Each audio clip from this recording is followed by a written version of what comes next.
muito alós, e que nós tenhamos, como ontem, um seminário marcado pelo estudo, pela pesquisa que vamos ter aqui e, sobretudo, pela coragem de estarmos aqui reunidos em nome da doutrina codificada por Allan Kardec, um grande desprezado hoje na Bahia pelos próprios espíritas,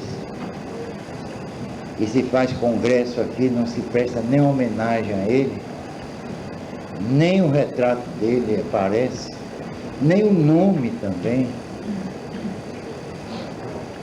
já está ultrapassado. Então, uma pessoa como ele, que se dedicou ao espiritismo de uma forma integral, total, absoluta, passando até fome, ele e a mulher, por isso, morreu pobre, paupérrimo, a mulher também, a ponto de ela pegar a codificação e dizer, olha, quem quiser publicar algum livro da codificação tem que pagar, né, o royalty, vamos chamar assim, o direito de publicação, porque senão ela não tinha como sobreviver. Então um homem desse merece nossas eternas homenagens, pelo caráter impoluto, pela sua dedicação exclusiva à causa espírita. Mas, infelizmente, a doutrina espírita aqui na cidade de Salvador, aqui na Bahia, e eu não quero falar em outros estados, porque eu não conheço, mas que eu acho que a coisa vai no mesmo caminho, infelizmente está tomando um rumo que tenderá, infelizmente, a desaparecer o espiritismo aqui na nossa cidade, onde ele nasceu, através do trabalho de José Aurípio Teles de Menezes. Eles vão ver o histórico do espiritismo do nosso companheiro Júlio. Então, nós precisamos resgatar isso. Eu acho que é um dever que se nos impõe, porque não é possível que, por exemplo, eu, Bernardo, 33 anos militando no movimento espírita, abdiquei de tudo, até de ser rico. Eu pertencia a um dos maiores escritórios de advocacia daqui da Bahia, desisti da Bahia e do Brasil, desisti para me dedicar exclusivamente à doutrina. E não é possível que hoje a gente assista a esse descalabro que está ali. Então eu não tenho rabo de palha, como se diz, né? Eu não devo nada a ninguém. Eu não estou aqui para agradar quem quer que seja. Estou para fazer o meu trabalho e com os meus dedicados companheiros, que dão também muita coisa de si mesmos para o engrandecimento da doutrina espírita. Então hoje o Teatro Espírita Leopoldo Machado é realmente um bastião da doutrina dos espíritos aqui na Bahia, assim como aquelas casas espíritas foram fundadas por pessoas que pertenceram ao TELMA, que militaram no TELMA e se trataram no TELMA. Hoje elas fazem, essas pessoas trabalham muito bem, fiéis, pelo menos até agora, a Kardec. Não é uma questão de ser radical, com a viseira, que não, Kardec, não é isso não. Mas a gente tem que reconhecer que foi ele o iniciador de todo esse trabalho. Foi o precursor de todo esse trabalho, esse contato com os espíritos. Até em Kardec, o contato com os espíritos era muito difuso. Não havia nada sistematizado. E vocês sabem a história do Espiritismo, como ele entrou em contato com essas entidades. Daí surgindo o Livro dos Espíritos, que é um livro que não está ultrapassado de maneira nenhuma, porque ele se sustenta nos princípios fundamentais da existência: a imortalidade, a comunicabilidade e a reencarnação, que são princípios deixados de lado e que nós não sabemos quase nada. Por que não sabemos nada ou quase nada sobre a reencarnação? Porque é uma coisa muito individual, embora haja o processo coletivo, mas é individualizado através da história de cada um. Cada pessoa que tem a sua saga, a sua história palingenésica. Todos nós, e nos reunimos gregariamente, que o homem é gregário por questão de sobrevivência. Então nós nos reunimos para o quê? Para a sobrevivência, para a troca de experiências, de ideias. E nesse convívio, nós vamos desenvolvendo as nossas potencialidades naturais. Nós vamos crescendo. Mas é um crescimento lento, gradual. Não é aquele coisa, não, você tem que se reformar intimamente, não, vocês têm que se iluminar intimamente, você tem que procurar luz, né? Nada disso. É uma coisa natural, sem forçar. Mas as pessoas acham que tem que usar determinados expedientes, como os orientais, por exemplo. Reparem no Oriente, a Índia, por exemplo, a Índia, Paquistão, aqueles países ali, principalmente a Índia, hoje vivem em absoluta miséria a Índia, quase 1 bilhão de habitantes, e a maioria morrendo de fome.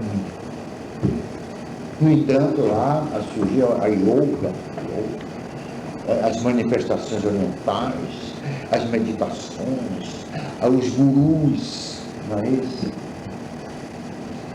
As coisas não são como nós gostaríamos que fossem.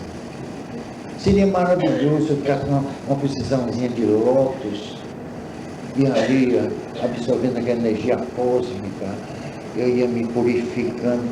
As coisas não são assim. O homem é um ser moral, é um ser político. Se ele quer realmente desenvolver em seu íntimo as potencialidades naturais como espírito, ele tem que ter a luta. Ele não pode ficar restrito a determinadas práticas que não levam a lugar nenhum. E às vezes são práticas egoísticas. Ele só pensa nele, é como o yoga, só pensa nele. Ele só quer o bem-estar dele, o resto que se dane. Então as coisas não são como nós gostaríamos que fossem. Então esse aspecto deturpado do orientalismo penetrou e vem penetrando já há alguns anos. E eu fui até contra, num congresso lá no centro de convenções, contra justamente isso. A influência dessas práticas que não levam a lugar nenhum no movimento espírita. Afora a psicologia, os psicólogos, os espíritas estão se formando em psicologia, e estão acabando, os psicólogos não tem nada a ver com a imortalidade, reencarnação, comunicabilidade, lei de causa e efeito. A coisa é de tal maneira que no Jornal Espírita de São Paulo, a Associação dos Psicólogos de São Paulo, ou melhor, a organização que controla tudo, né, administrativamente no país, a prática da psicologia, eles publicaram, eles pagaram. Quem me disse foi João Pascal, que é o editor do jornal da Federação de São Paulo, onde eu colaboro, com muita honra. Ele disse: olha, Bernardo, eles pagaram a peso de ouro e puseram lá em destaque, na primeira página, que era proibido ao psicólogo de qualquer parte do país a prática, proibida a prática daquela regressão de memória. Por quê? Aí eu perguntei, mas por que passado? Ele disse, porque o psicólogo regra o dia, além daquela fase intrauterina, e aí encontrava o espírito. Então a psicologia tinha que chancelar a imortalidade da alma e a reencarnação. E aí eles não queriam. Eles não podiam admitir isso. Então, a psicologia não é usar um termo também demodé, mas ainda se aplica, é materialista, não tem nada a ver com isso. A psicologia, conhecimento da alma, da psique. Na verdade, nós não conhecemos praticamente nada da alma. É uma coisa muito complexa, muito profunda. Nós ainda não sabemos nem como funcionam os nossos órgãos. O cérebro, por exemplo, é uma incógnita. Nós vamos chegar lá, mas tem que ter paciência. Nós temos que ter calma.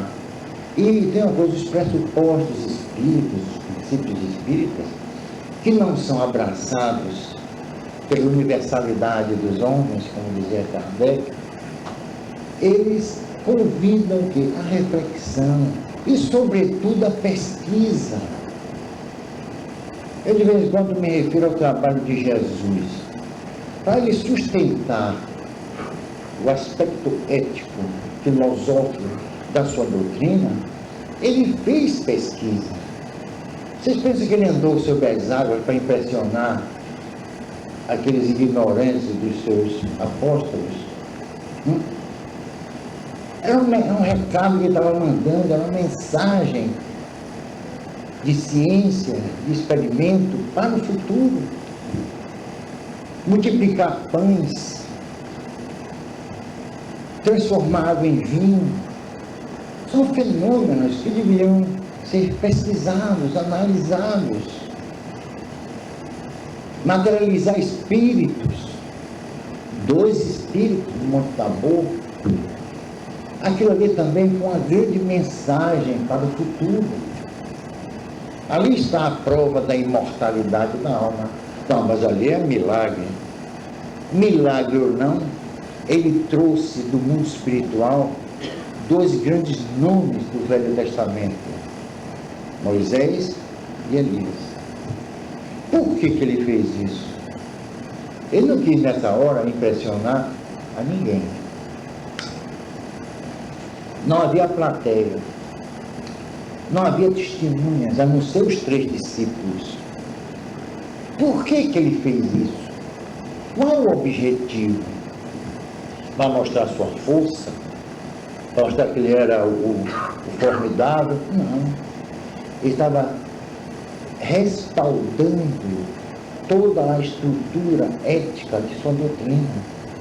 Dizer, olha, vocês, dizendo para nós, ou para os homens de todos os tempos, vocês se esforcem para se melhorar, porque a vida não acaba no túmulo, porque a eternidade é um fato. E eu estou aqui provando a vocês, eu já imagino até o que ele disse a Moisés, que deve ter conversado. Eu disse, mas rapaz, como é que você proíbe a comunicação com os mortos? Que é isso?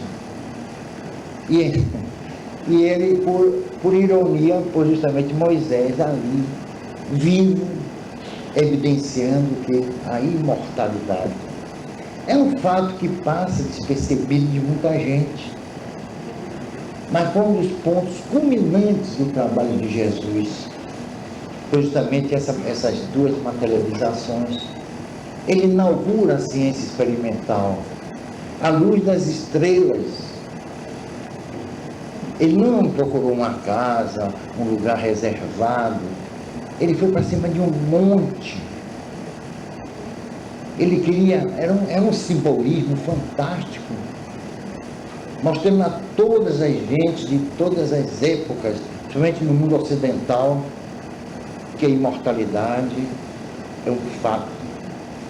Agora, onde estão as experiências hoje aqui na Bahia e no Brasil. Eu fiz várias experiências, eu participei de reuniões aqui, eu comandando as reuniões, médios, não foi o nosso querido amigo Medrado apenas, mas vários médios. Hoje, uma médium que eu pesquisei, que foi a maior médium de sematologia que eu já vi, bate até nas médias europeias, chamada Maria José. Hoje ela está dementada, está completamente louca, porque abandonou. Porque, como dizia ela, aqui no próprio movimento espírita, olha, saia de baixo, como disseram Medrado, pergunta a ele, saia de baixo, você vai ficar louca. E ficou, porque saiu de baixo.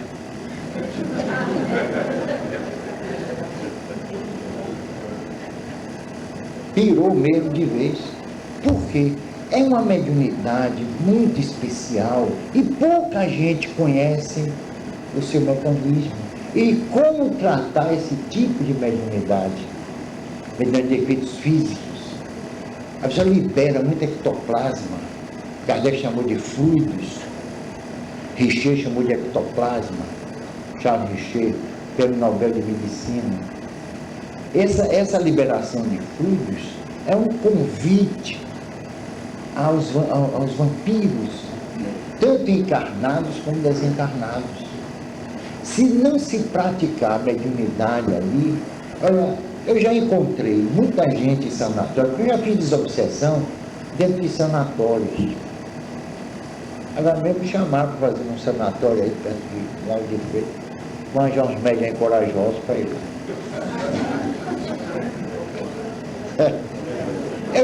Eu já encontrei muitas pessoas em sanatórios que não são loucas, são médiuns, que não foram tratados devidamente, porque não há condição. Hoje em dia as pessoas se preocupam com a parte moral. Tudo bem, eu acho que nós devemos nos preocupar fundamentalmente com a parte ética. Mas e a experimental? Como fez Jesus há mais de 2000 anos? Por que ele provocou aqueles fenômenos? A cura espiritual. Até quando ele estava desencarnando, os fenômenos de efeitos físicos aconteciam dentro do templo de Jerusalém, no momento que ele estava se transladando para o mundo espiritual. Então, até a hora da sua desencarnação, da sua morte, ele morreu mesmo, era um ser humano, os fenômenos aconteceram. Então, os evangelhos são pontilhados de fenômenos, vários fenômenos. Até mesmo seus discípulos, Filipe, por exemplo, ele estava em Jerusalém e de repente ele se viu em Cesareia, alguns quilômetros de Jerusalém. Ele se transportou. Como isso aconteceu? Quer dizer, são fenômenos que nós deveríamos pegar. Nós vamos pegar os evangelhos e vamos estudar isso. No ano de 2003, nós vamos fazer trabalho de pesquisa para o público, como o Conan Doyle fez para 5.000 pessoas em Londres. Trabalho de voz direta e de escrita direta. O pessoal na plateia ouvia a voz do seu parente desencarnado. E naquela época a eletrônica nem existia. Mas não, isso é truque eletrônico, não havia isso. Então a pessoa na plateia identificava a voz do pai, da mãe, do tio, da filha, da criança que desencarnou. Isso era a prova que os espíritos estavam. Por que Conan Doyle precisou fazer isso? Para quem não sabe, Conan Doyle foi o criador de Sherlock Holmes. Escreveu vários livros, fez pesquisas notáveis. Ele não se disse espírita, ele se disse espiritualista, mas ele agiu como um espírita. Por que ele precisou fazer esse tipo de trabalho? Arthur Findlay também, outro grande pesquisador da voz direta. Ele reuniu em Newcastle, Newcastle, 3.000 pessoas para trabalho de voz direta. 3.000 para ser com um médico chamado Sloan. Uma coisa fantástica, as pessoas se comunicavam. E tem uma coisa, em línguas, então, era um trabalho de voz direta xenoglóssica. Aí é que está o grande handicap dessa pesquisa. Era xenoglossia, por exemplo, uma das línguas mais difíceis, quase que não há vogais, é a que fala no país de Gales. É a língua mais complicada do mundo.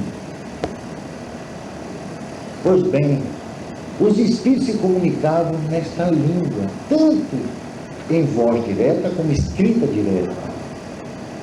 Se comunicavam em inglês, francês, alemão, sânscrito. Eles falavam, se comunicavam com as pessoas. Pessoas perguntavam coisas ligadas à sua vida, eles respondiam, agora com restrições, porque eles não estavam ali para ficar dando a boenadicha, dando consulta. Mas aí está a prova. Por que um homem como Pingree, um pesquisador, professor da Universidade de Oxford, um homem riquíssimo até, por que ele se envolveu com essas pesquisas? Por que ele não procurou somente a parte teórica, mas a parte experimental? Como grandes outros pesquisadores, aqui no Brasil, como Herculano Pires, escreveu livros notáveis, mas ele disse uma vez a Risine, olha, Jorge Risine, eu quero saber da existência do espírito, mas é dentro do laboratório. E foi lá e pesquisou médiuns com mediunidades assim, especialíssimas, como Bernarda Torrubio, que era um tipo de mediunidade que nunca mais aconteceu, nunca mais apareceu essa faculdade aqui no Brasil, talvez por falta de pesquisa, né? É a chamada mediunidade simpatética, e de Urbano Assis Xavier, os dois únicos no mundo. Levavam um paciente com tumor ou alguma infecção no organismo, o paciente entrava em estado de quase que letargia, uma espécie de sono provocado por qualquer tipo de expediente utilizado pelos espíritos, como fosse anestesia, e de repente o médium entrava em convulsões e punha para fora o tumor que estava, vou usar um termo bem dentro da barriga, ou às vezes dentro do cérebro, como aconteceu uma vez, do paciente. Saía todo. Que mediunidade, né? Aqui eu nunca encontrei uma dessas, também ia ser um desastre. Eu vou vomitar um tumor todo de uma forma. Ainda bem que não está na hora do almoço. Que tipo de procedimento aconteceu ali? Que processo aconteceu neste momento? Que mecanismo? Então a gente precisa estudar, não é só a parte de iluminação interior e aí por diante, equilíbrio interior, isso tudo é maluquice. Isso é coisa de brasileiro terceiro mundista, que quer num país desse, de tantos contrastes, de tanta miséria, de tanta fome, milhões de brasileiros morrendo de fome, encontrar a iluminação interior. Procurar luz, né? Para quem está com o estômago cheio, é como até Freud dizia, que o homem é subdiafragmático. O estômago cheio, sexo satisfeito, viva a vida. Será que é assim que funciona? Será que os espíritas estão esquecendo da pesquisa? E acham que vão resolver tudo assim? Não, você olha aqui no nosso centro, você toma 6 passes e aí promove a sua autoestima. Olha, eu já, nesses 30 e tantos anos, eu acho que eu já lidei com milhares de pessoas com processo obsessivo, pessoas quase loucas, entupidas de medicamentos psiquiátricos. Aí vou dizer, olha, você toma 6 passos e depois você tem que cuidar da sua reforma íntima, da sua autoestima. A pessoa fica olhando para mim assim, a baba escorrendo. Quantas pessoas, perdi a conta, a baba escorrendo, olhando para mim com os olhos assim parados, fixos, e eu falando em reforma íntima, e ela sem entender nada, coitada, é isso? Ou a gente vai lá e ajuda, não ajudar ela apenas, mas ajudar o espírito, que Kardec diz, cessada a causa, cessado o efeito. Então lá no nosso teatro Espírito Machado, nós não procuramos somente ajudar o encarnado a se livrar do espírito. Às vezes é livrar o espírito do encarnado.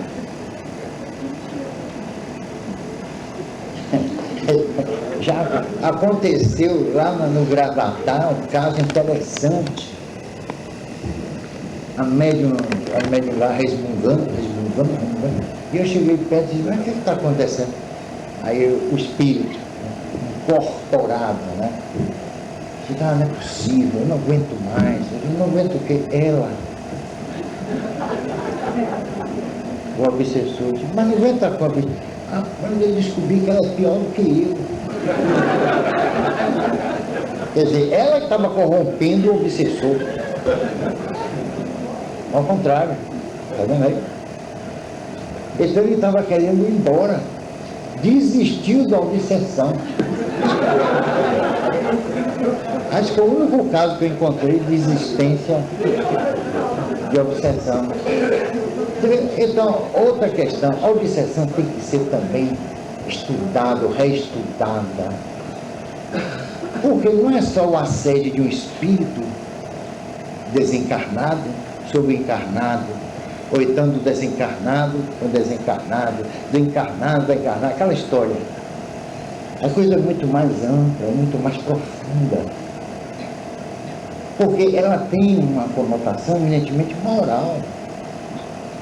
E quando nós falamos dessa conotação moral, aí nós temos que tocar em vários pontos, vários setores da vida social. Que, uma vez lá em São Paulo, eu levei uma tese sobre os aspectos socioeconômicos da obsessão. Ficou assim, pessoal, queria saber que negócio era aquele. E todo mundo pronto para me criticar. Eu sou, acho que eu provoco, sei lá. Eu não faço nada, eu não digo nada, eu acho que eu atraio, né?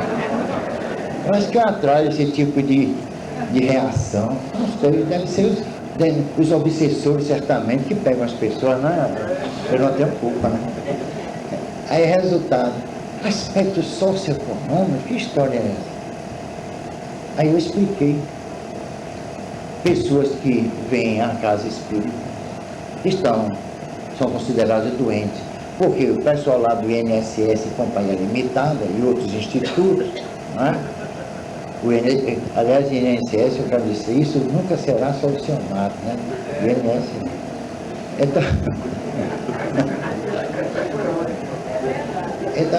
nunca. Resultado. Aí eu disse para ele o seguinte, já vem, está encostado. Quer dizer, vira encosto, né? Está encostado. Sai da força laboral, não é isso? A família também, muitas vezes, a pessoa é afastada, é internada em sanatório, e aí vai lá fazer desobsessão. Então ela se recupera, ela se reintegra à força laboral, se reintegra a família. Não é um aspecto socioeconômico aí? Olha aí. Então a obsessão pode ser analisada sobre vários prismas. Agora a pessoa não acha que a obsessão é aquele obsessor, não é isso não, é uma coisa assim. Há vários tipos, como o ciúme, por exemplo. O relacionamento nosso dentro da família, muitas vezes é um processo obsessional. No trabalho, a manifestação dos sentimentos, a inveja, o ódio, o orgulho, a vaidade, são manifestações obsessivas. Então a gente precisa analisar, porque existe uma psicologia espírita. Que nós, eu, por exemplo, eu me considero, me desculpe aí se vocês acharem que sou presunçoso, eu me considero o verdadeiro psicólogo, porque eu estudo a alma. Não sei quase nada. Eu também não sei nada. Mas quem estuda a alma é quem pesquisa a alma. Mas não é dentro de um... Né? É claro, o espírito é que estuda, mas não é dentro de um consultório, procurando saber da vida da pessoa. É dentro do centro espírita. É lidando com pessoas doentes, sofridas. Fazer diferença entre o processo mediúnico e aquele processo provocado pelo espírito encarnado, chamado impropriamente de anímico, quando se chama de psíquico, que é a manifestação da própria alma. E um dos pontos assim, mais importantes nesse particular é o sonambulismo. Não é aquele sonambulismo, né? Eu chamo de noctambulismo, de andar pela meio da casa. Não. O sonambulismo que Jesus, o próprio Kardec disse, é uma luz projetada na psicologia. Por quê? Porque é ali que está o conhecimento verdadeiro da alma. O sujeito analfabeto, ignorante, levanta, senta à mesa, pega um lápis ou caneta e escreve um tratado de filosofia em grego clássico, como aconteceu na Espanha, em Madrid. Era analfabeto. Escrever em grego clássico, um tratado de filosofia, é para se pensar e repensar. Não, mas como isso aconteceu? De onde ele tirou esse conhecimento? Do cérebro? Aí não, ele teve contato, quando está, a explicação é essa, né? Olha, pasmem. Sabe qual é a explicação? Quando ele estava na barriga da mãe. É isso mesmo, parece brincadeira. Deve ter tido contato com alguém. Com quem? Um professor de grego clássico? Com um professor de filosofia? Quer dizer, ele lá no ventre da mãe, ele captou tudo, ali tudo, olha, encostou o ouvidinho assim, né? Você sabe que a explicação é esta que prevalece? Porque para negar o espírito, os espíritas estão negando o espírito, porque tudo é da cabeça da pessoa. Não existe mais espírito se não existe obsessão dentro dos pressupostos estabelecidos para a sua definição, quer dizer, um espírito sobre o outro. Então acabou. Os espíritas não acreditam no espírito. Isso é um absurdo. Imortalidade não existe mais. A questão agora é psicológica. O que é a psicologia, minha gente? Olha, um espírito disse uma vez, olha, Bernardo, a ciência humana é um ciscar de galinhas na face da terra. O que é que nós sabemos de nós mesmos? Da nossa origem biológica, para não dizer espiritual, é mais complexa. O que é que nós sabemos? O que é que a antropologia, ou paleoantropologia informou até agora a respeito da nossa origem, da nossa procedência? Quem são os elos perdidos? Como aconteceu o desabrochar da inteligência, do senso comum, das nossas necessidades mesológicas, sociais? Quer dizer, é um estudo complexo. Vocês vão encontrar isso em Humberto Mariotti, Parapsicologia e Materialismo Histórico. é um livro que muita gente nem sabe que existe. Ou então de Manuel C. Porteiro, que nós já traduzimos, uma pessoa traduziu para nós, sobre o espiritismo dialético, que nós vamos editar. E os grandes pensadores brasileiros, como Diolinda Amorim, como Herculano Pires. Então nós precisamos renovar tudo isso. Eu digo, renovar, o termo é esse. É como se fosse um renascimento da cultura espírita. Quando eu fundei aqui o Instituto de Cultura Espírita da Bahia, foi cara vaidoso, que sujeito presunçoso, Instituto de Cultura Espírita. Nós vamos reativar. Esse ano que vem aí é justamente um ano muito importante para o Teatro Espírita Leopoldo Machado e para quem nele procurar estudo e pesquisa. É claro que a parte moral é necessária, absolutamente necessária, mas cabe a cada um. Eu não vou chegar aqui e dizer, vocês têm que se renovar moralmente, que o amor, eu não vou fazer isso. Eu não tenho essa autoridade. Cabe a cada um de acordo com o seu modus vivendi. Eu não sei da vida de vocês, como vocês agem aí fora, o que vocês sofrem ou fazem sofrer, o que vocês sentem e fazem sentir. Eu não conheço. Então eu não posso falar de uma forma genérica, seria a minha opinião. Agora, de ciência, filosofia, aí a coisa muda de figura. E é isso que eu sempre procurei fazer, dar o sustentáculo ao esforço moral das pessoas. Não, eu vou me melhorar porque eu sou um ser eterno. Eu vou ultrapassar os limites do túmulo. Que não é possível que cultivemos inteligência, amor, até mesmo os sentimentos chamados negativos, e depois tudo se acabe no túmulo, de uma forma até injusta, estúpida até. Estúpida. Então nós transcendemos os limites do túmulo. Nós somos seres eternos. E não precisamos pôr os carros adiante dos bois. Não há pressa no processo evolutivo. Repare, são milhões e milhões de anos nesse processo. E em que situação nós estamos? Tomando como pressuposto o trabalho de Jesus, 2000 anos, em que a humanidade cresceu nesses 2000 anos, somente a humanidade ocidental. Qual a importância do trabalho de Jesus?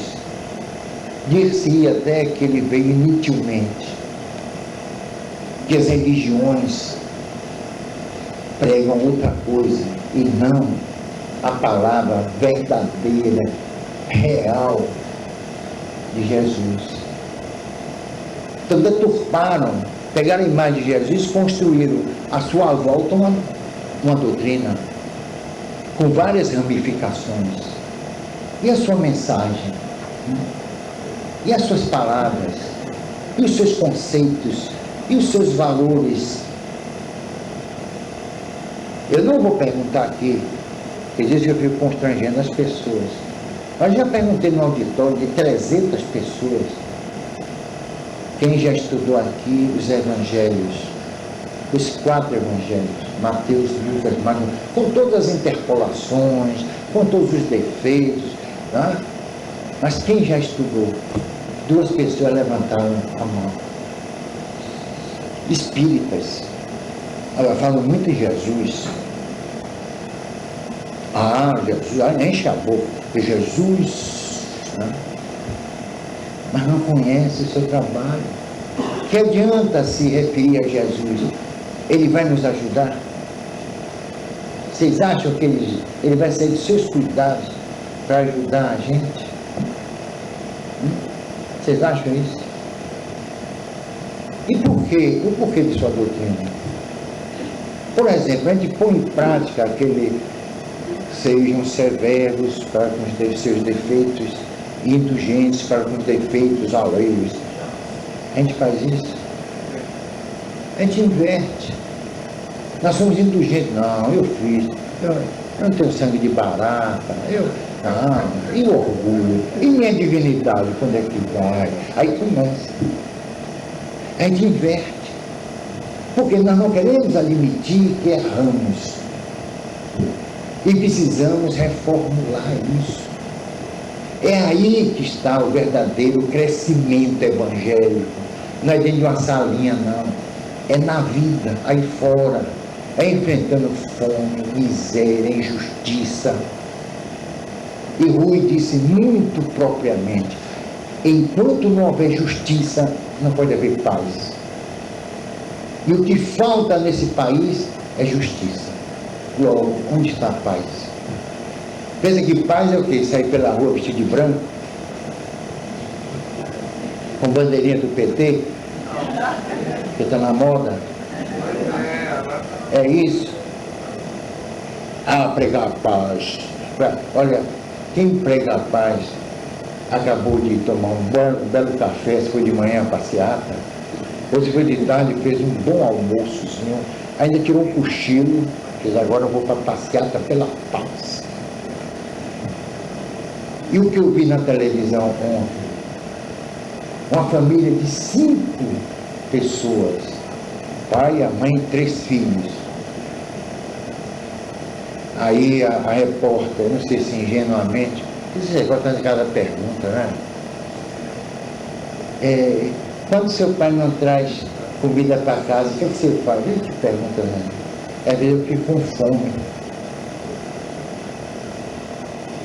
Aí chega lá e diz: vamos fazer uma passeata pela paz?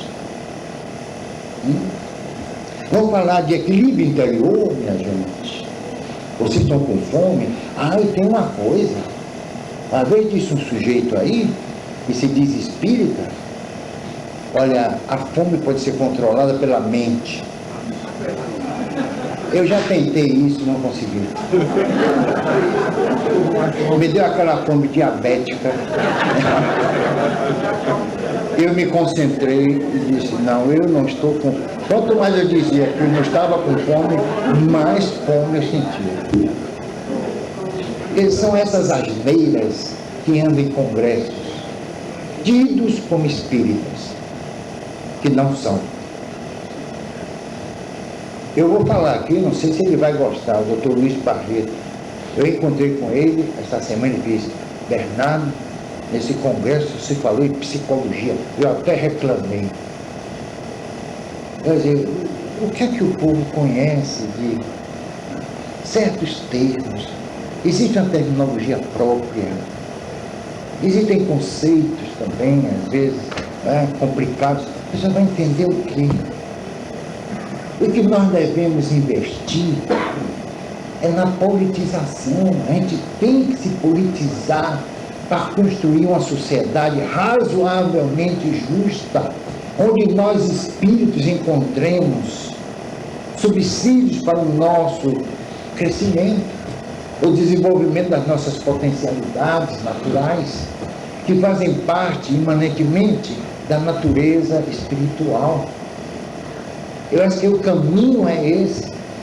Eu acho que a maior caridade que se pode fazer é politizar uma pessoa.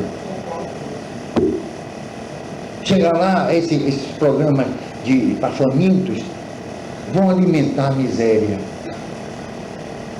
Vão chegar lá no barraco, lugar construído, onde há muito barbeiro, né?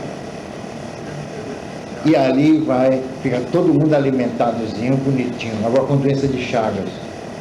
Aqui em Barreiras tem um distrito com 280 pessoas, 250 pessoas estão contaminadas pela doença de Chagas. Aí chega lá o pessoal da comida. Vocês também vão levar um sininho, né? Blém, blém, blém, blém. Aí, que a pavloviana, né? Quando encontrar o cozinho, aí o nordestino fica com a boca cheia d'água, né? É igual a Pavlov fazia com o cachorro.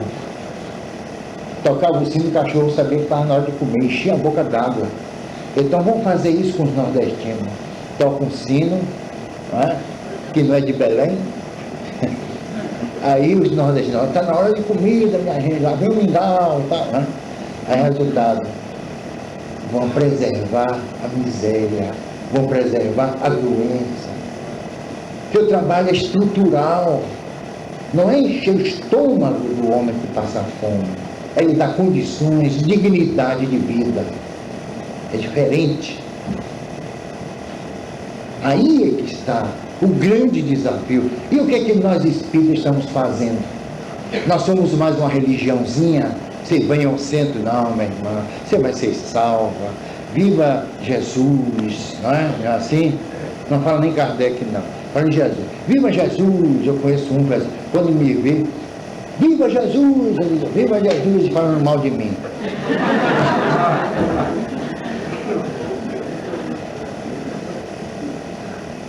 Aí as pessoas vão lá ao centro para ouvir o quê? Ah, só o aspecto, a iluminação, isso, aquilo, aquelas maluquices que eu já falei. E a parte política, que o espiritismo, ele é eminentemente político, que trata do homem. Lei de liberdade, eu sempre falo isso. Lei de igualdade. A que igualdade os espíritos estavam se referindo, juntamente com Kardec? A igualdade moral? Não. A igualdade social. É a pessoa ter condições de pleitear algo que lhe pertence, algo que lhe é de direito e não ser atendido. Eu já vi isso desse jeito.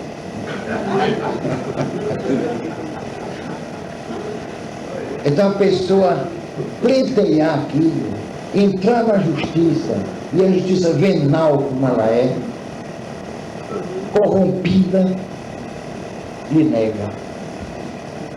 Então, isso é democracia? Será que o direito e o dever, ambos só existem para o cidadão? E os órgãos constituídos? E os poderes da nossa república? A cidadania. Falamos que a cidadania... Porque a cidadania, ela funciona para quem?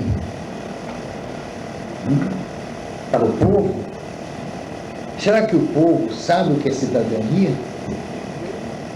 Será que o povo tem conhecimento da tua Constituição ou da Constituição brasileira? Será que o povo sabe dos seus direitos?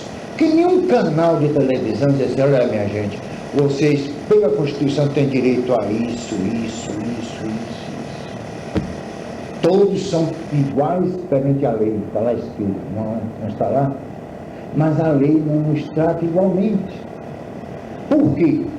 Tráfico de influência e aí por diante. Então é isso que os espíritas, na minha opinião, deveriam estar promovendo congressos para analisar a situação política, institucional do país.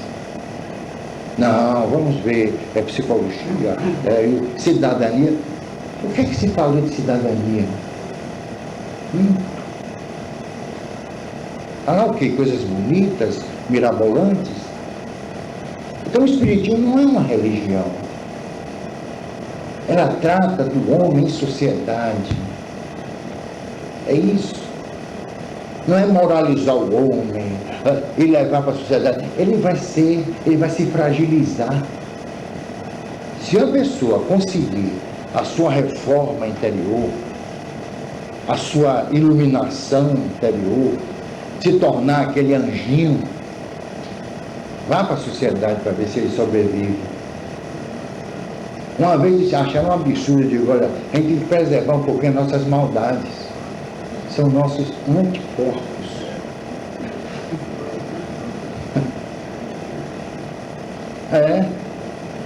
Vá para a sociedade, vá para aí para fora. Vocês. E vejam como as coisas acontecem. A maldade, a falta de respeito à pessoa, a exploração, e aí por diante. Então nós vamos viver dentro da sociedade completa. Repare Jesus. Jesus começou, se vocês analisarem bem a história de Jesus, segundo os teólogos americanos, ingleses e alemães, ele começou manso, embora prudente como as serpentes. como ele mesmo disse, sejam mansos como as pombas, aí a reforma interior, mas prudentes como as serpentes, aí a atividade social. Você não pode ser ainda puro, não dá, seria maravilhoso. Eu mesmo, eu ficaria entusiasmado, pois eu sou puro, eu estou iluminado, eu encontrei a luz.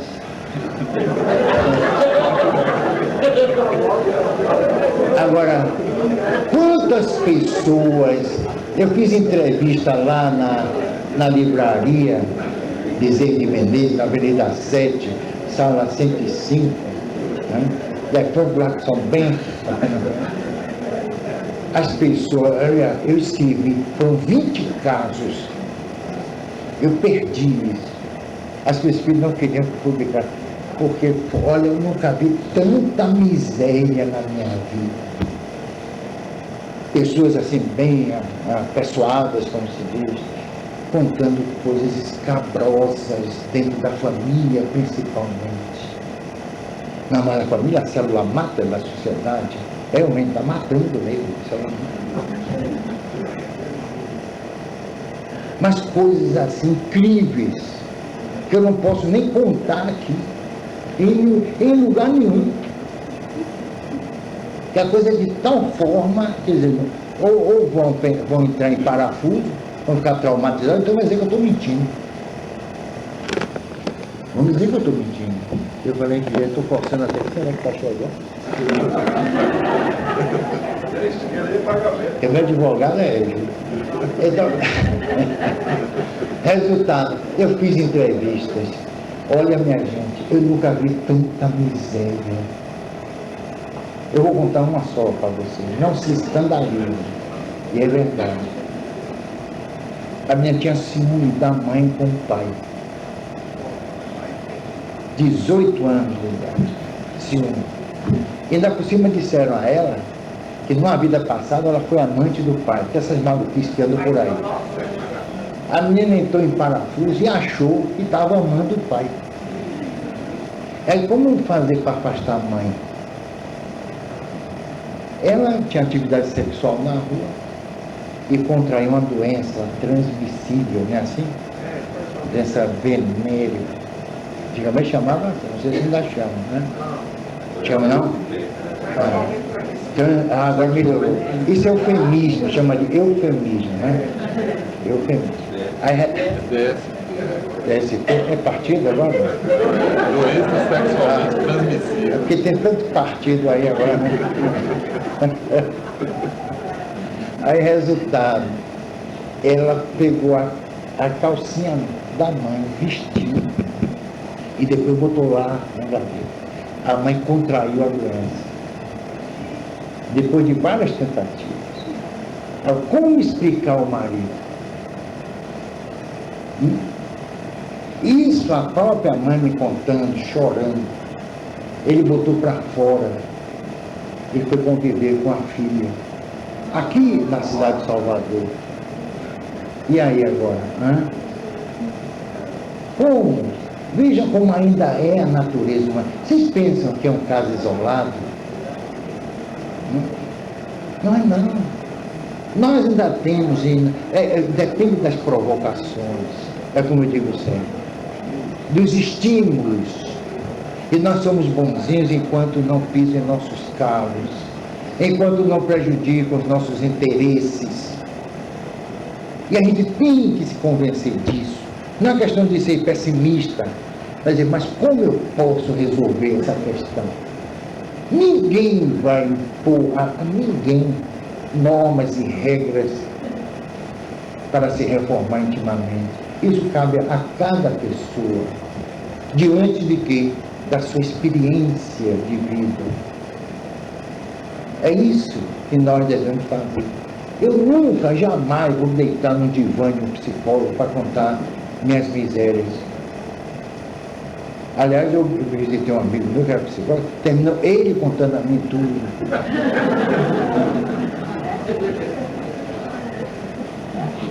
Ei, Bernardo, o que é que eu faço? Eu digo, eu não sei. Da minha Pripitil, Odol, né? Você faz com os outros,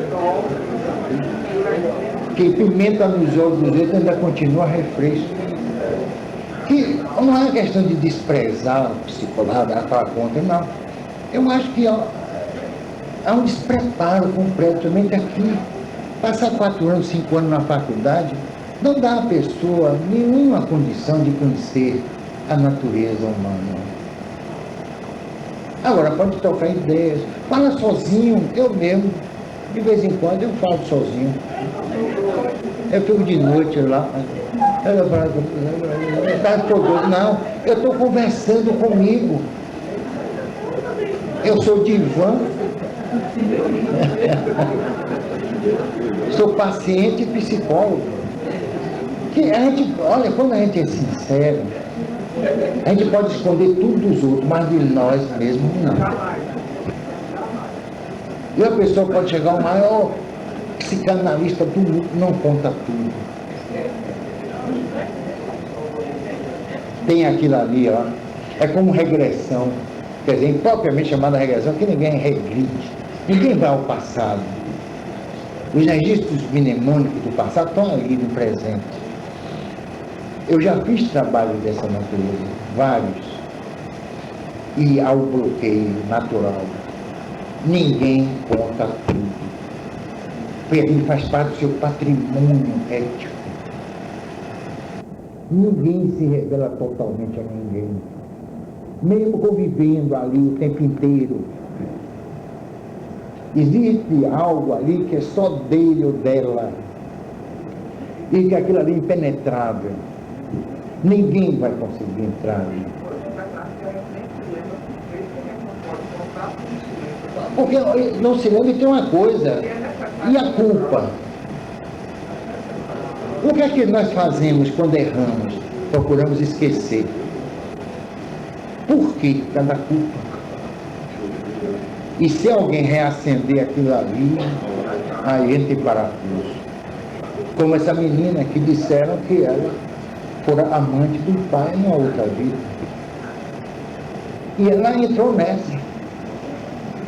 É como se olha para ele, você na outra vida foi isso, você na outra vida foi aquilo. E o pessoal adora pertencer à Revolução Francesa. Ou então no Egito. Você foi a rainha no Egito. Às vezes na Índia. A pessoa me. Nessas entrevistas, olha, eu vou gravar. Porque tem, olha, o negócio é sério. Apareceu uma senhora lá, baixinha, tarracada. Aí, Bernardo, me disseram que eu fui rainha no Egito.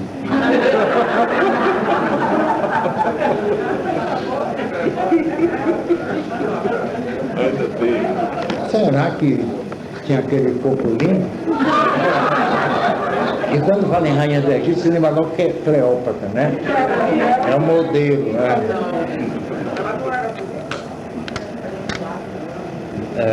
Mas dizem que é bonita, né? Pelo menos seduziu o Antônio, né? Tonho foi doido.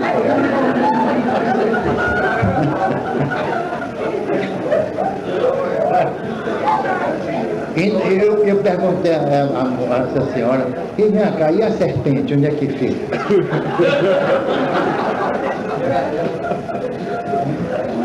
A resultado, nós precisamos estudar. Lá no Telma, 2003, nós vamos fazer experiências para o público. Seguir o modelo de Findlay, Conan Doyle, o juiz John Edmonds, que fazia em Nova York também reuniões públicas. Ele era presidente da Suprema Corte americana. Ele fazia reuniões públicas, até de materialização. Era um negócio assim fantástico. E eu vou fazer isso. Com a ajuda, claro, dos meus companheiros, meus amigos do Telma, que são realmente notáveis, estudiosos. Não é porque na presença deles, não. Eu falo na presença e na ausência. ou então até na ausência da presença. Complicou, né? Então, resultado, nós precisamos estudar, pesquisar, precisamos saber realmente, porque se a paleoantropologia não sabe a respeito do homem, nós procuramos saber. Repare no Livro dos Espíritos, 1857. A teoria de Darwin é de 1859, não é isso? Dos Espíritos, 1857. Ao Manifesto Comunista, 1848. Repara esse processo dialético. Foi uma coisa planejada. Então, Marx procurando saber de quê? Das origens, das diferenças, das desigualdades sociais, tentando até resolver, e isso não vai se resolver nunca por causa das aptidões. E aí é que está a diferença. É isso que faz a diferença, para usar um termo moderno. Então, aqui o problema social. Do outro lado, a origem dos homens, a origem biológica dos homens. E no meio, a doutrina espírita, tratando da reencarnação, que é o substrato da própria evolução, e das leis sociais, igualdade, liberdade, sociedade e a lei natural. Então veja que coisa fantástica, como Kardec, é o gênio de Kardec, que infelizmente, esse povinho que anda dizendo aí que Kardec está ultrapassado, é porque não estuda. Então Kardec foi um gênio, que ele sintetizou no Livro dos Espíritos esses dois grandes momentos da história do homem, sem dúvida nenhuma, com todos os erros de Marx e com todos os erros de Engels e todos os erros de Darwin. Eles estavam buscando a origem do homem em seus aspectos biológicos, ou antropológicos, sociológicos, políticos, dentro das desigualdades gritantes que jamais serão resolvidas. Essa é que é a verdade. As desigualdades jamais serão resolvidas, tendo um planeta como o nosso. Então, dentro dessas desigualdades, foi o que os espíritos fizeram. E que Rui Barbosa tomou de empréstimo, que eu fui na casa dele no Rio de Janeiro, estava lá, o Livro dos Espíritos todo anotado. Ele encontrou a igualdade, finalmente, nas desigualdades. Se todos somos desiguais, somos iguais. E aí vem a lei natural do Livro dos Espíritos. Todos são iguais perante a lei, mas a lei não trata todos igualmente. Isso daí é pensamento de Kardec, que tem que ser respeitado, que era um gênio. E não qualquer baianozinho, terceiro mundista, que não estuda. Kardec está superado. Então, esses dois grandes momentos, entre Engels e Marx e Darwin, surgiu Kardec e os espíritos, surgiram Kardec e os espíritos. Ali na lei de igualdade, na lei de trabalho, na reencarnação, o capítulo chama da justiça da reencarnação, o porquê da reencarnação. E a lei, a única doutrina é a nossa doutrina, que abriga a lei de causa e efeito, ação e reação. Nós realizamos os atos, sejam eles quais forem, nós temos que assumir a responsabilidade de suas repercussões. Isso anula completamente o perdão de Deus. Era isso que os Espíritos estavam dizendo, subentendidamente, mas estavam dizendo: Deus não perdoa, porque seria conivente com as nossas faltas, seria injusto praticarmos atos contra a humanidade, contra os nossos semelhantes, e Deus vem e perdoa. Aí é que está quando os jesuítas e os dominicanos perceberam isso, caíram mesmo arrasadoramente contra o espiritismo. É isso que eles têm medo. Hoje não tem mais medo. Ninguém ataca mais o espiritismo, já perceberam? Atacar o quê? Não tem mais nada. Só a mim. Eu sou pessoa não grata por aí. Eu escrevi o livro A Bíblia dos Absurdos, mandei para todas as correntes protestantes. Mandei para lá. De pirraça, mano. Então é isso que nós devemos estudar. A reencarnação é a base de toda a evolução do homem. Sem a reencarnação, não haveria justiça social. Deus seria injusto. Não fui católico, não fui espírita, não fui nada. Mas eu me arrependi agora, eu estou me arrependendo do que eu fiz, do mal que eu pratiquei. Quem vai ser de mim? Porque eu vou morrer. Eu quero reformular isso. Eu quero me reabilitar diante da minha consciência. O que é que eu faço? Ele é um intelectual. Era amigo até de meu pai. O que é que eu faço, meu irmão? Que Deus é esse que só me dá uma vida? Olha, os parentes um olhou assim para o outro, sem saber como responder. Não se preocupe. Tudo será de acordo com a lei natural. Eu não falei nem lei de Deus, para não afrontar, mas a lei natural. Você vai conseguir se reabilitar diante da sua consciência culpada. Mas como? Retornando. Porque você não deve nada a ninguém. Você não deve a José, nem a João, nem a Francisco. Você deve à sua consciência. Onde está escrita, como os espíritos da codificação disseram, a lei de Deus. Então nós não devemos a José, nem a Francisco, nem a João. Nós devemos a nossa consciência. E lá se esculpe, através do tempo, através da eternidade, a lei soberana de Deus. Então é isso que nós devemos estar pregando. Não atrás de picuinhas familiares ou sociais, mas pregando o verdadeiro espiritismo, que é elitista, sinto dizer isso. O espiritismo é elitista, porque ele toca em todos os ramos do conhecimento, disse muito propriamente Leon Denis. O espiritismo toca em todos os ramos do conhecimento. Nós podemos analisar tudo à luz do espiritismo. O espiritismo, para se conhecer a doutrina espírita, para se conhecer o livro dos espíritos, e um dia eu só li apenas as perguntas. Nós temos que estudar história, sociologia, ética, direito, etc. Senão nós não vamos entender o que é espiritismo.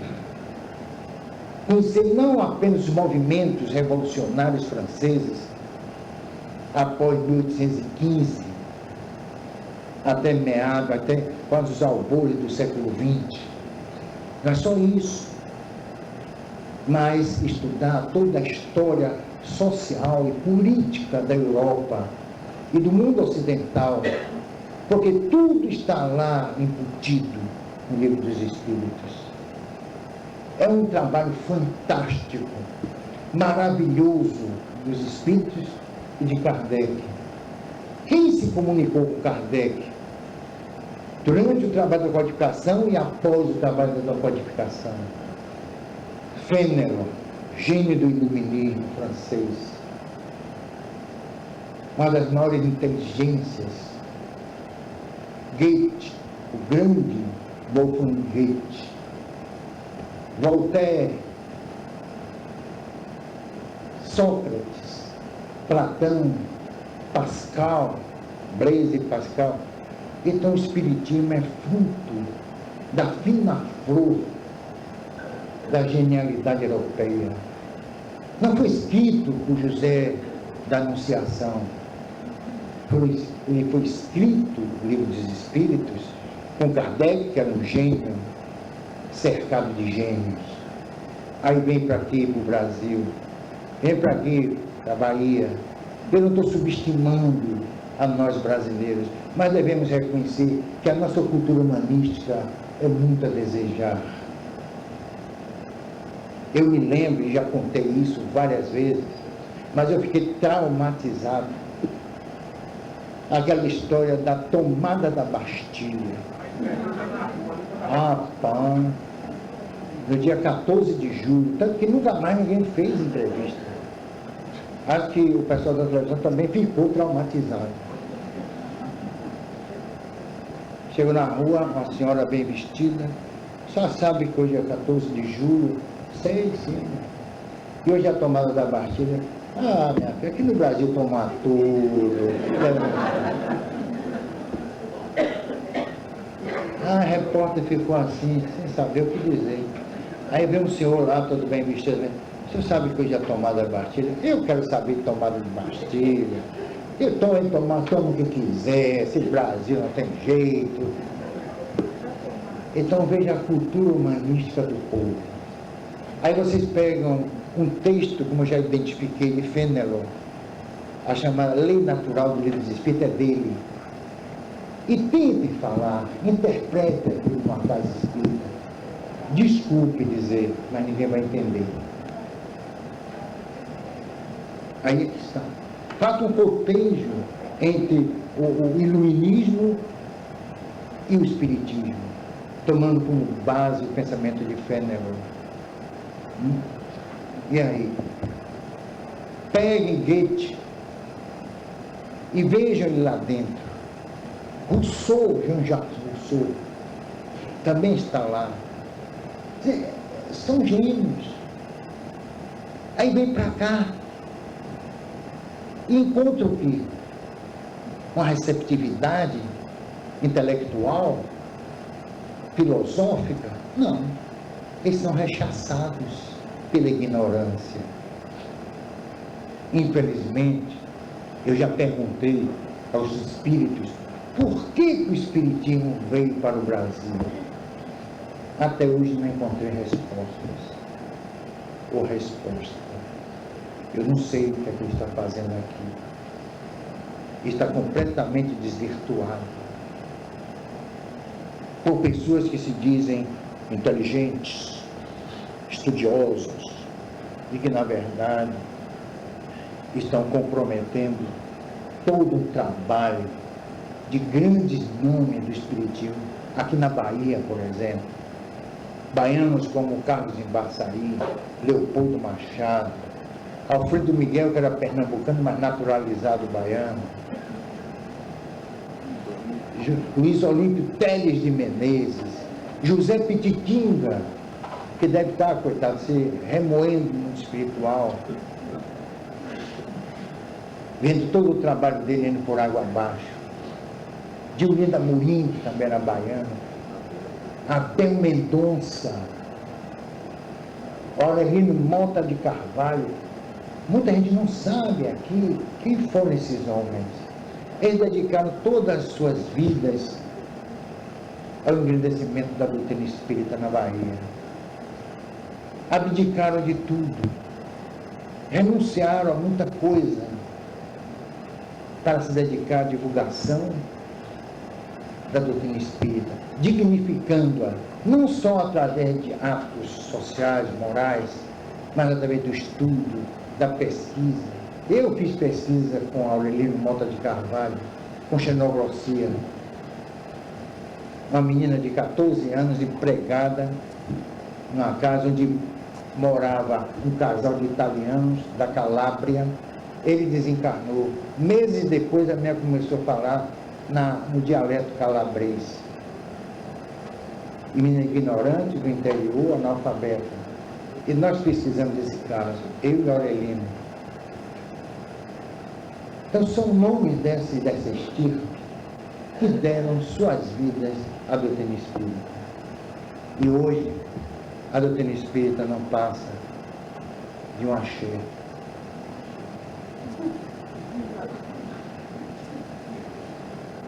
Desmoralizada, completamente desmoralizada. Eu sinto muito dizer isso. É lamentável, eu quero que grave. que alguém no futuro vai dizer, olha, houve na Bahia, em Salvador, uma pessoa que se insurgiu contra isso tudo. Estão acabando com o espiritismo na Bahia. É Jung para lá, é Freud, não sei o que lá, é Daniel Goleman, é inteligência emocional, é neurolinguística, é não sei o que lá, é tanta coisa, menos espiritismo. Como se fosse uma coisa ultrapassada, não tivesse mais sentido, não tivesse mais significado. Querem substituir o espiritismo por essas manifestações chulas. E a doutrina espírita se deve, como eu disse, à força do gênio, não só de Kardec, mas de que se comunicaram com ele. E aqui na Bahia, o que a gente assiste? Tristemente a gente assiste à derrocada do espiritismo. Isso é uma denúncia. Aqui não é informação, eu estou denunciando de público. E quem quiser que venha aqui contestar, ou vá lá no TEL, ou me procure para contestar. Então, eu não quero que minhas palavras terminem em tristeza. Não é isso. Nem indignação, também não. Mas pelo menos que elas terminem levando a vocês que aqui vieram prestigiar a certeza de que, enquanto o Telma existir, o Espiritismo vai existir. Pelo menos na cidade de Salvador. É um compromisso que nós assumimos, nós do Telma. Pode dizer que nós somos ultrapassados, pode dizer que nós estamos defasados, mas é preferível estar ultrapassados com a verdade do que adiantados com a mentira. E não está longe.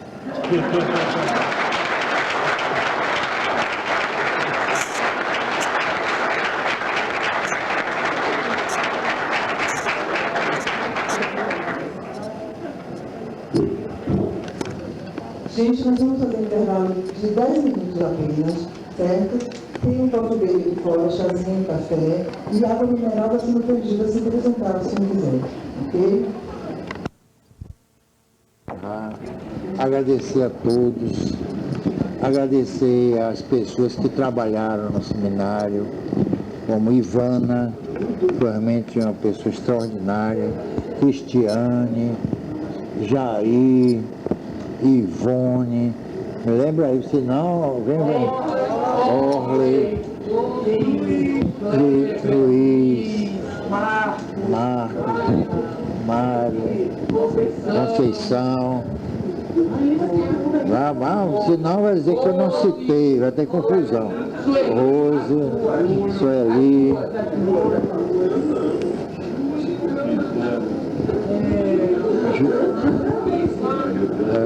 Júlio, Ernesto, tem Raul, tem o pessoal do teatro. Todo mundo. Né? Quem? Jurema. O nome dele? Sidney. Tô lá na Austrália. Bom, então vamos fazer a nossa prece, agradecendo aos espíritos por mais essa oportunidade. E uma coisa interessante, que todo seminário do Telma sempre sai tudo bem. E nós trabalhamos com obsessão. Nessa hora, até os obsessores se unem para que o Telma não acabe e eles não têm para onde ir.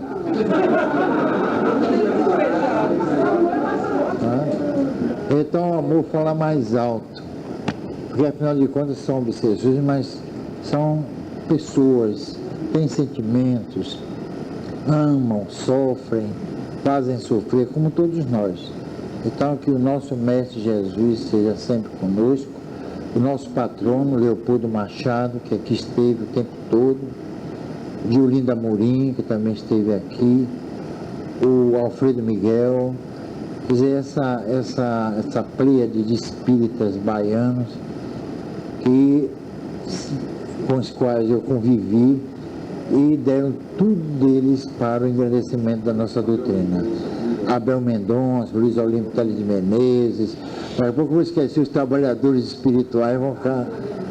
E uma coisa muito interessante que Florencio me disse, eu fiquei muito feliz, é que os espíritos, quando eu estou presente, eles ficam muito alegres, não é? Então isso me deixou muito gratificado e mostra que os espíritos reconhecem o nosso trabalho, que não é o maior, não é o melhor, mas é um trabalho feito com dedicação, com essa turma assim, maravilhosa do Telma. Eu digo sempre, a gente não precisa nem fazer reunião de diretoria, porque todos sabem o seu trabalho, como se conduzir. E lá não há briga, não há disputa, não há confusão, há muita harmonia e vai continuar assim, para todos sempre.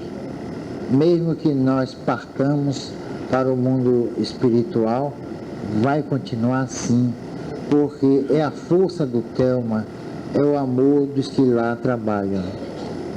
Então, que Jesus seja louvado. Até a próxima oportunidade.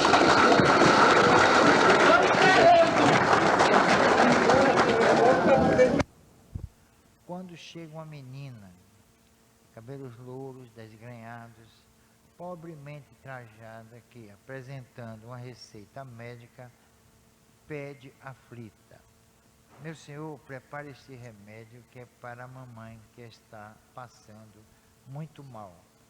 Hoje não posso, diz secamente Reginaldo. O expediente está encerrado. Por amor de Deus, prepare-se, senão minha mãe vai morrer. Há sempre uma reserva de piedade no coração humano. O farmacêutico era ateu, mas não se tornara impassível ante o sofrimento alheio. Num instante, sob a vista curiosa da menina, manipulou o medicamento e fez a entrega mediante o respectivo pagamento. A menina saiu apressada a caminho de casa, enquanto Reginaldo repunha nas prateleiras os vidros dos quais retirara os ingredientes para aviar a receita. É quando verifica, estarrecido, que cometeram um engano clamoroso. Ao invés de usar certa dosagem de uma substância tonificante, adequadamente indicada para a enferma, usar a mesma quantidade de um violento veneno. Quase perdeu o juízo. Que fazer? Ir ao encalço da menina, mas como se ela não deixar o endereço? Aguardar as consequências e procurar reparar o mal. De que jeito, se tudo é matéria e o corpo que morre é irrecuperável? O dinheiro, talvez, uma mesada para a orfanzinha. Não, dinheiro não substitui amor materno. Nesta ordem de pensamentos, prossegue num solilóquio aflito e apressado, já confundindo as ideias e antevendo o fim de seus dias no cárcere. De repente, como que tocado por uma força invisível, incontrolável, Reginaldo tem a sensação de um leve tremor e indaga de si para si: e se Deus existir? Medita um pouco, enxuga as lágrimas que lhe banhavam a face e repete: e se Deus existir? Quem sabe se não estarei errado? Talvez orando. Assume então uma atitude corajosa. Posta-se de joelho no chão frio da farmácia e ora estático e expectante. Deus, se realmente existes, perdoa meu ceticismo, mas fazes com que aconteça algo, seja lá o que for, contanto que aquele veneno não seja usado. Permanece mais algum tempo a refletir no caso ocorrido, de maneira tão insólita quando houve batidas na porta. Apressa-se em abri-la. Era a menina dos cabelos dourados, que estava de volta, olhos vermelhos e lacrimejantes, tendo nas mãos os pedaços de um vidro quebrado. caí e quebrei o vidrinho do remédio da mamãe. Tenha piedade de mim, meu Senhor. Prepare outra vez a receita, por amor de Deus. Reanima-se o farmacêutico. Respira profundamente, como se lhe tivesse tirado um enorme peso sobre os ombros. Prepara imediato e cuidadosamente o medicamento e sorridente entrega à garota. Leva, minha filha, não custa nada, que tua mãe fique curada. Nesse dia, Reginaldo Vasconcelos encontrou a sua estrada de Damasco. A partir de então, nunca mais desdenhou das crenças alheias, passando a cultivar uma fé sem limites no poder da oração e a ter certeza da existência de Deus. Está vendo aí?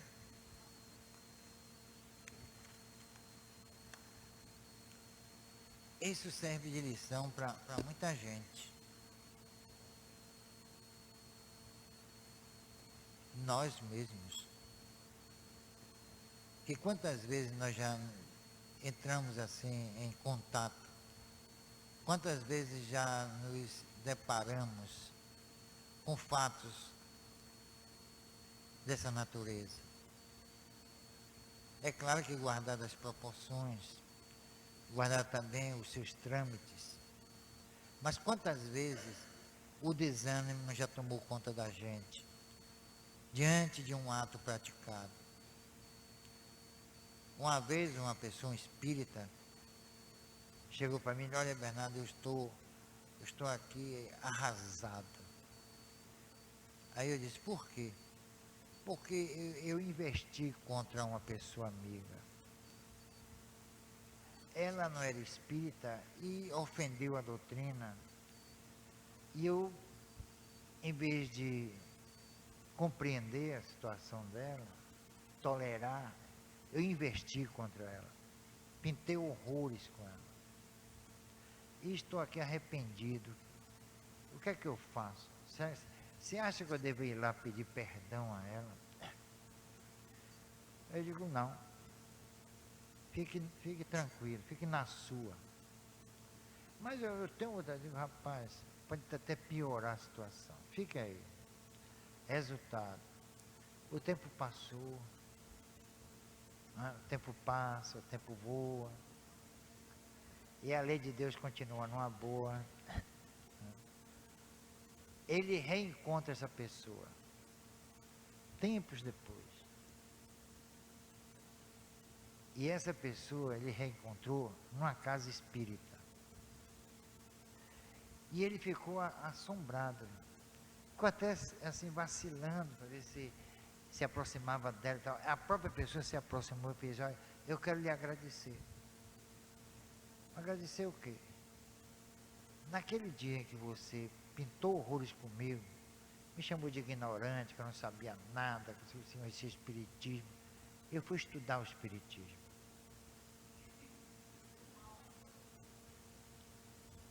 Estudei e vi que você tem razão. Está vendo? Então ele estava na certeza de que ele tinha cometido um grave erro. Na verdade, ele incentivou alguém, buliu nos brios de alguém, para que esse alguém procurasse conhecer aquilo que ele não conhecia, mas tentava criticar. É assim que acontece. Repare que o farmacêutico, que era descrente, se dizia ateu, cético, mas ele orou. E a sua oração foi atendida. Alguém dizer: não, mas foi por acaso, a menina escorregou, caiu o frasquinho, foi uma coincidência, assim que diz. E se não foi? Se houve aí o desígnio de Deus, eu não digo de Deus exatamente, mas de seus prepostos, como, por exemplo, os espíritos. Então, nós não devemos julgar nada sem que tenhamos prova. É por isso que, às vezes, por aí, por esse movimento espírita, não gostam de mim. me criticam, eu sou radical, sou isso, sou aquilo. Mas não é. A doutrina espírita é uma doutrina para se estudar, para se avaliar. E as pessoas levianamente acham que sabem o que é o espiritismo. Confundem até com práticas fetichistas, não é isso? Acho que é candomblé, tem vela. Uma certa feita, 2 médicos estiveram lá na livraria e conversa vai, conversa vem. Eles foram me procurar, estavam com problema e tal, conversamos. Eu disse, é bom que vocês passem a frequentar lá o centro, se vocês quiserem, claro. Fiz, tudo bem. Hoje mesmo tem. É tanta porcaria que eu vi, tanta miséria moral, que eu desisti de entrevistar. Aí eles disseram, quer dizer que hoje a gente pode ir? Pode. E aí saíram, depois voltaram, vem cá, a gente vai de branco, pode precisar levar vela. 2 médicos. Alguma coisa está errada. Alguém não está sabendo divulgar o que é o espiritismo. Ou como dizia uma pessoa que eu conheço, alguém. Então não se está divulgando o espiritismo. Essa é que é a verdade.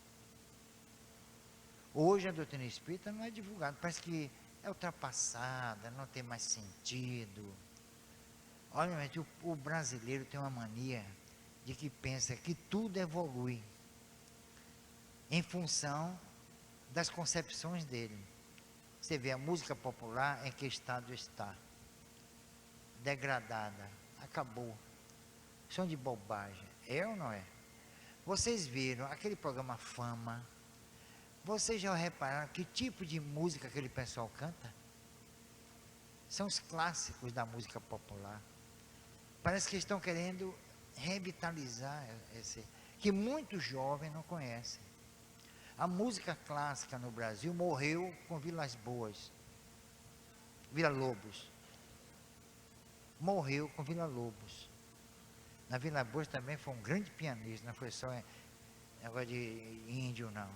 Então, com Vila Lobos acabou, não tem mais nada. A literatura no Brasil acabou. O que é que está se escrevendo hoje em dia? Nada. Ninguém mais supera um Machado de Assis, a Luiz Azevedo no teatro, esses grandes escritores brasileiros, José de Alencar, o próprio Jorge Amado. Onde estão hoje os grandes escritores? E os poetas? Então, tudo no Brasil se degenera. Tudo se acaba. A título de quê? De evolução. Aí vocês veem música sem pé e sem cabeça. Sem princípio e sem fim. É isso. O conto no Brasil acabou. Acabou com Rubens Braga, por exemplo. Um grande contista brasileiro. Com Machado de Assis. Então, hoje em dia, a título de modernismo, o Brasil se degradou na arte, na política, na literatura e na religião. Assim estão fazendo com o espiritismo. Não. Chegar na televisão falar de Kardec, de espírito, de reencarnação, de comunicabilidade, isso já era. Como se todo o povo soubesse. Pois a maioria esmagadora não sabe. Quando eu chego na televisão, sem presunção, eu digo a vocês, eu bato todos os recordes de audiência. Por quê? Porque eu falo espiritismo. Agora vai para lá falar coisas que não tem nada a ver com a doutrina. Pode ser até divertido, pode ser alegre, pode ser lúdico. mas não é espiritismo. Infelizmente não está se pregando espiritismo. E eu sinto muito dizer, as casas espíritas estão aí muito a desejar. Porque só o espiritismo pode explicar um caso desse. O que é isso aqui? A intervenção dos espíritos. Derrubar o frasquinho, não só para mudar, para o farmacêutico mudar de ideia, mas para salvar uma vida. A senhora, a mãe da menina, ia fatalmente morrer. Então os espíritos intervieram. E eles intervêm em nossas vidas mais do que a gente pensa. Eles disseram até a Kardec isso: nós interferimos em vossas vidas mais do que supondes. Às vezes eles interferem e nós não percebemos. Pode interferir para o bem ou para o mal, dependendo das nossas posturas morais, né? Nossas posturas em nível de pensamentos. Então eles interferem para o bem ou para o mal, dependendo de nós mesmos. Podem nos tirar de situações difíceis. Sócrates, por exemplo, o grande pensador grego, ele tinha o seu daimon, que era o espírito familiar. Então, daimon, demônio não quer dizer, não tem a acepção semântica que hoje tem. Daimon era o espírito protetor de Sócrates. Um dia, ele o protegia tanto, que um dia ele ia andando, e ele ia pisar num lugar, e era um precipício, ia rolar pela ribanceira abaixo. Aí ouviu uma voz: pare. A voz do daimon. Ele parou. Os outros se esborracharam lá, e ele ficou numa boa, tranquilo. Aí perguntam: mas por que ele não salvou Sócrates de tomar cicuta? Por quê? Porque há espíritos que têm a inteira convicção, e Sócrates tinha, de que a vida é apenas um episódio na vida do espírito. E a verdadeira vida é a vida espiritual. Isto quando lá se chega de uma forma natural. Que Sócrates não praticou o suicídio. Ele foi eliminado mesmo. Como Sêneca também foi eliminado por Nero. E foi obrigado a se matar. Tá vendo? Então, o espírito interfere. Sêneca, por exemplo, ele tinha um espírito protetor que o avisava de muitas coisas e interferia no trabalho dele. No século II de nossa era, se vocês pegarem as obras completas de Sêneca, ele fala sobre felicidade, sobre amor, ele fala sobre inconformismo, paixão. Ele é pioneiro nessa questão de análise do comportamento do homem na sociedade, né? E o reflexo desse comportamento, porque é uma espécie de bumerangue. Nós agimos na sociedade e recebemos de volta não o que nós fizemos, mas o que todos fizeram. É assim que funciona. Não adianta ficar especulando. Então Sêneca já percebia isso. Ele fala, por exemplo, da retidão de caráter, da honestidade, da virtude. Ele foi pioneiro nesse campo. E são palavras simples que todos entendem. Isso na época de Nero, na época em que o cristianismo estava se firmando em Roma. Ele não conheceu Jesus. Mas se vocês pegarem a obra de Sêneca, alguém conhece aqui a obra de Sêneca? Não, deviam conhecer. Júlio Anel Sêneca, nasceu na Espanha, mas nasceu na Espanha romana, então ela é considerada romana. Tem a editora Aguilar, você pode encontrar na Civilização Brasileira, etc. A editora Aguilar, obras completas de Sêneca. Então, ele foi precursor no século II. Ele não conheceu Jesus, mas a gente vê ali consubstanciado o pensamento de Jesus. No desdobramento do que é a virtude. Ele não copia Sócrates, nos filósofos gregos, que já discorriam sobre a virtude, como Ésquilo, como o próprio Platão, e aí por diante. Tales de Mileto, Heráclito de Éfeso. Ele tem pensamentos próprios sobre a virtude. E no momento em que ele foi chamado a testemunhar sua posição diante do mundo e diante da ideia, ele se tornou um gigante. Ele preferiu se matar, aí para as masmorras de Nero. Então ele sai da vida assim. Ele saiu covardemente? Não. Ele saiu corajosamente. Fez, mas foi um suicídio. Ele cometeu realmente suicídio. Mas não porque ele queria, mas por dignidade. Então a gente tem que analisar esses casos com cuidado. Mas ele se matou. Não é assim não. Ele não foi covarde. Ele não estava fugindo da vida. Ele não estava buscando nada. Ele estava indo para outra dimensão que ele sabia existir, como Sócrates também sabia, e Aristóteles também, que se matou. Mas por exigência, por circunstâncias que eles não podiam lutar, desfazer. Então eles cometem esse ato. E eles nunca se manifestaram em lugar nenhum do mundo contando o porquê do seu sofrimento e de sua dor. Sócrates se comunica com Kardec. Mas se vocês observarem bem, para identificar o pensamento de Sócrates, você tem que se esforçar muito. Talvez encontrem o pensamento de Sócrates nas leis morais do Livro dos Espíritos.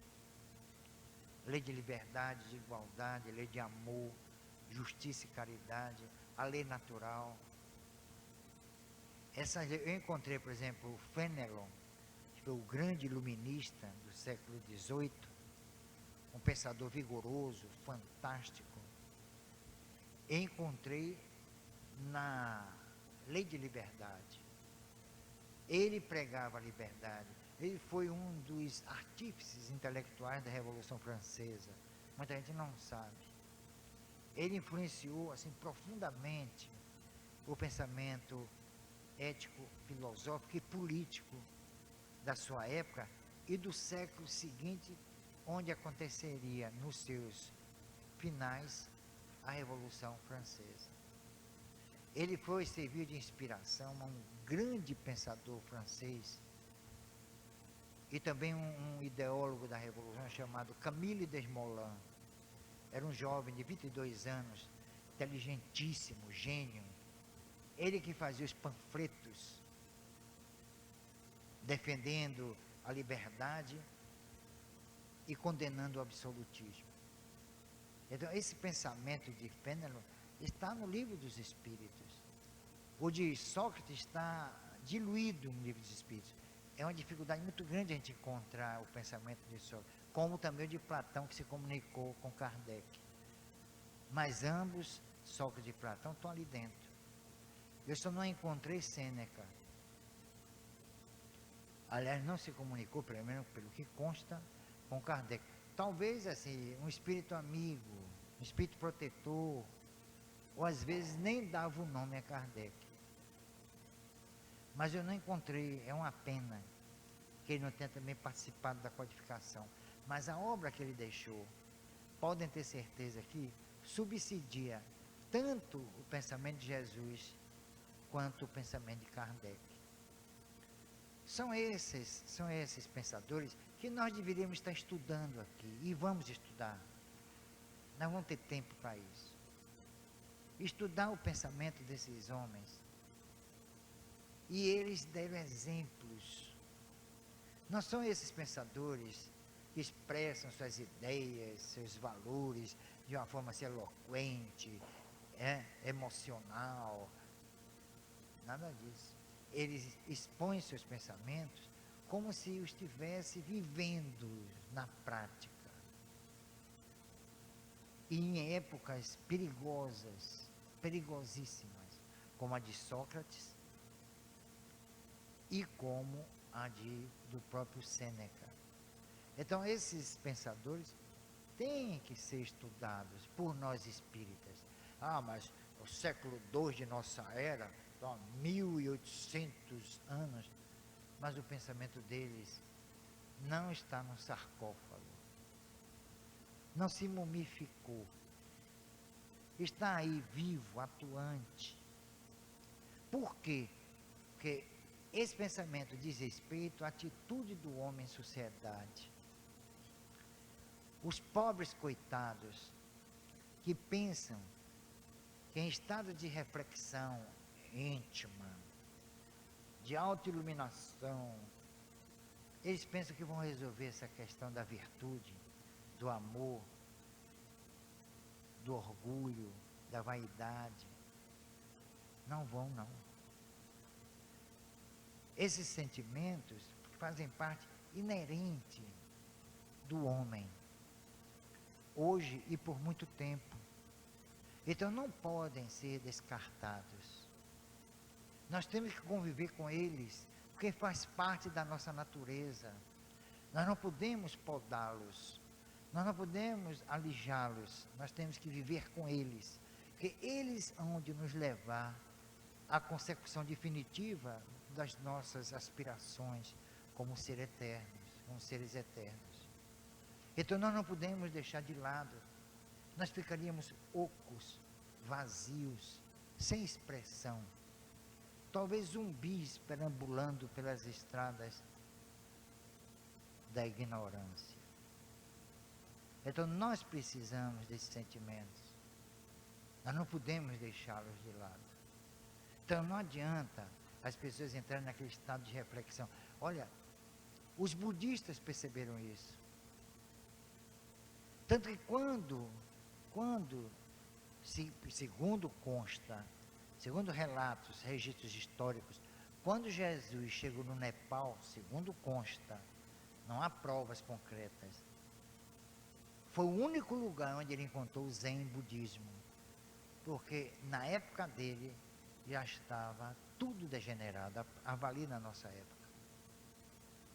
Os preceitos búdicos ainda são praticamente impossíveis de serem praticados. Por quê? Porque um espírito superior tem que falar não para espíritos superiores, mas para inferiores. E tem uma circunstância muito importante. Para ele analisar o espírito inferior, um dia ele foi um espírito inferior. Ele tem que passar por essa situação. Senão ele está falando aqui de cima para baixo. Olha, vocês devem se conduzir assim, vocês devem agir assado. Não é aí não, não é por aí não.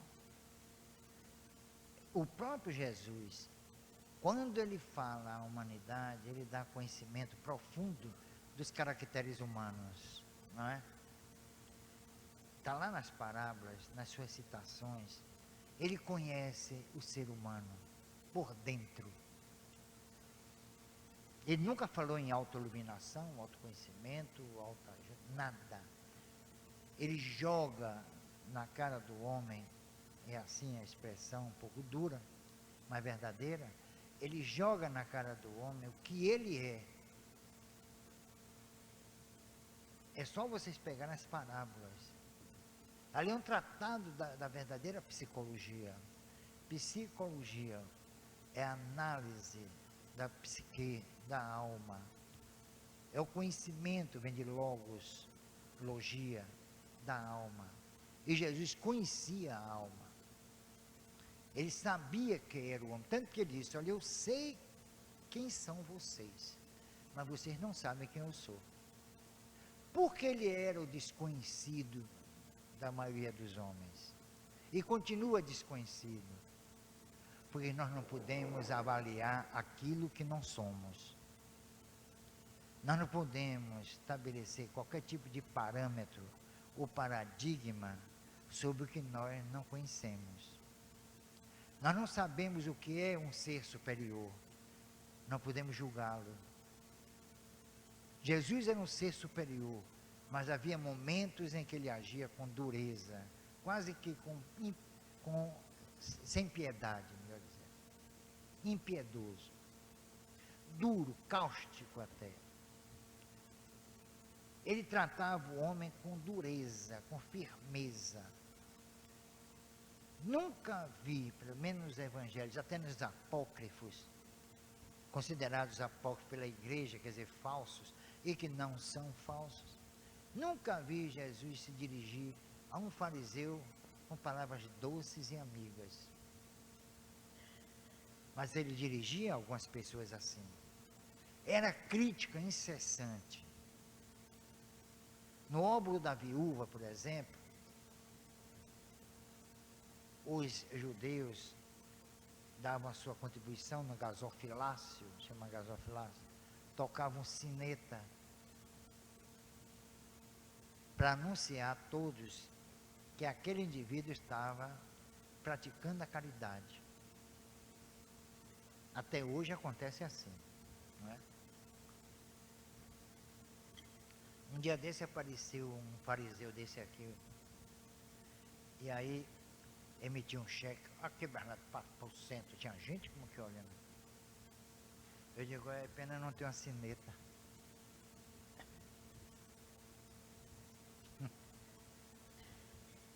Não é?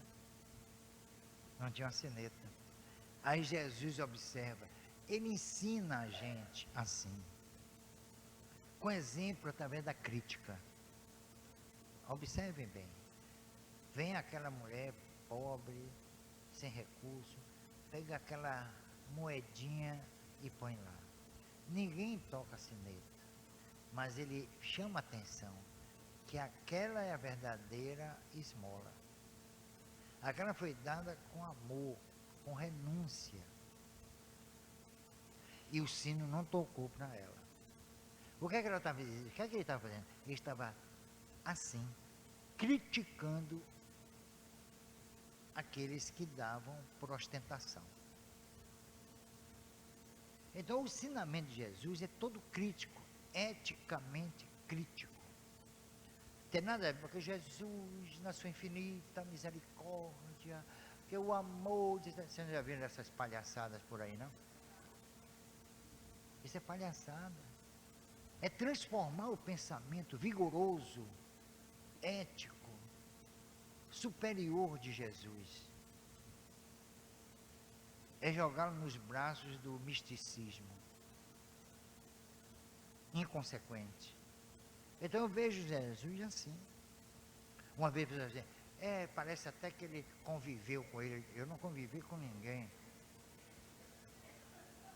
Eu não preciso conviver com ninguém. Eu gostaria, e aí está acontecendo, eu estou convivendo com o pensamento de Jesus. Eu não queria viver com ninguém, não. Mas com o pensamento, sim. Seja lá quem for. Seja lá quem for. Há um autor, acho que é chileno, se não me engano, ou é venezuelano. Vocês sabem o que significa Venezuela?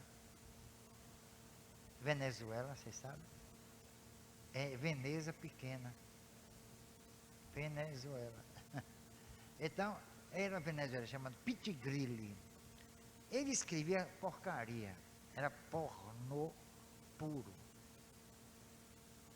E ele se converte à doutrina espírita. Resultado, vejam só. Nele, quando ele é escritor de pornografias, ele é realmente notável. Mas ele se tornou ainda mais notável quando começou a escrever sobre o amor, sobre a caridade, sobre o perdão, sobre a justiça. Aí eu, lendo assim, observei uma coisa interessante. Ali, olha, dentro desse homem havia este lado aqui, fecenino, e esse lado aqui, amoroso. Então, é uma convivência que há dentro de nós. E nós não podemos nos descartar por enquanto. Ele nunca deixou de ser o poeta, o escritor, que primava pela pornografia. Mas ele superou isso por outro tipo de postura social, psíquica e ética. Então ali dentro estava convivendo, né? E não era um conflito, porque ele nem sabia que poderia ser tão bom quanto ruim ele era.